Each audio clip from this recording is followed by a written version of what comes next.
everyone, and welcome to Green Monk TV. This is the Smart Grid Heavy Hitter Show, and with me today I have Chairman Jon Wellinghoff. Jon is chair of the Federal Energy Regulatory Commission.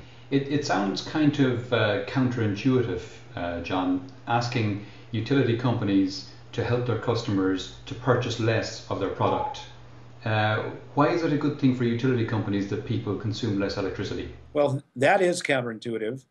We do need to decouple. We need to break up the utilities' incentive to sell more, and that's happening in a number of places. We have to unbundle these services so that you have generators that make money by selling energy, but you have local distribution companies that provide distribution services, the wires in essence to the home, that make no money selling additional energy. They should make money on providing services to their customers.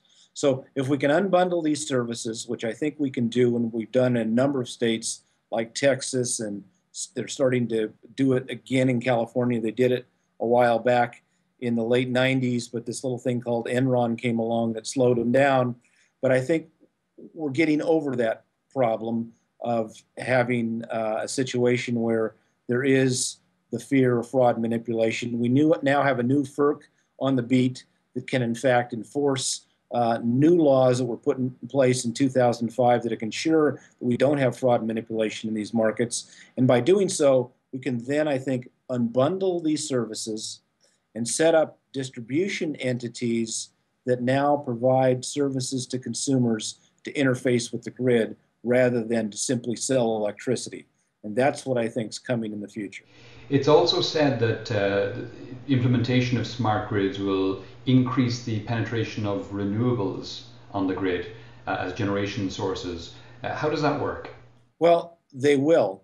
And it works because renewables are more flexible.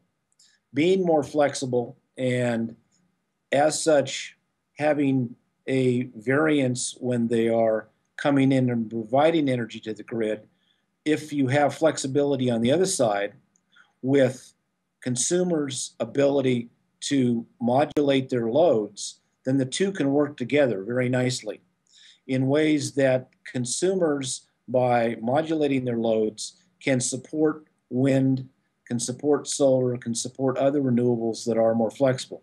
Let me give you a very good example. There's this particular service called regulation services that's necessary to stabilize the grid. And that service basically means providing little increments of input into or use from the grid in little tiny microseconds to ensure that as loads come on and go off and new resources come on and come off, ultimately the whole grid stabilized. Those regulation services are typically now provided by combustion turbines, large gas generating units that aren't very flexible, that take a couple of minutes to come on and off. Instead, you could use things like batteries, and one battery set you can use is in an electric vehicle. By using that electric vehicle, when it's plugged in, it can provide regulation services, and it can do it at the same time it's actually charging the car.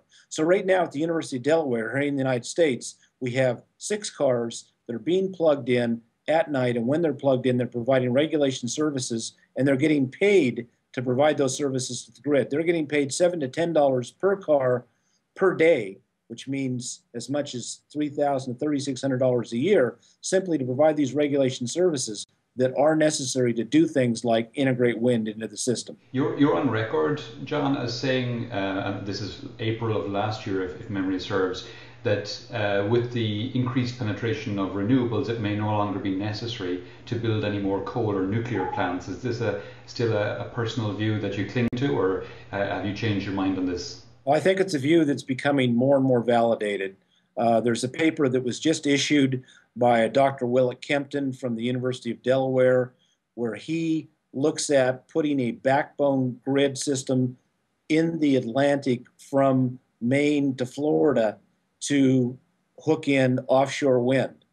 If you do that, it turns out, you look at the meteorological differences of diversity of wind along the coast from that area in the eastern United States, you can in essence provide that wind on almost a constant basis to the East Coast because of the diversity of the wind along the coast and how the storms move.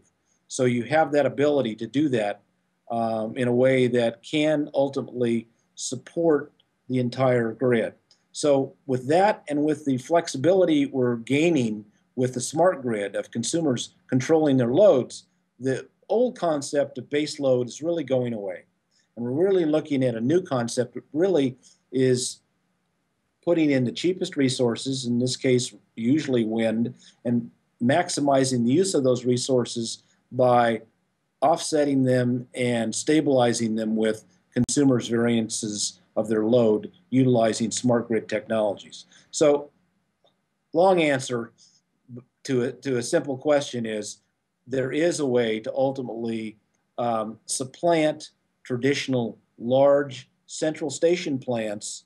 And in fact, by doing that, by having more flexible use on the consumer side and more flexible resources on the supply side, like wind, solar, distributed generation, we ultimately provide bigger benefits to consumers by using the smart grid. So the two are very compatible, and they're going to become more compatible as we have more communications put into consumer premises, both businesses and residences. John, that's been great. Thanks a million for coming on the show.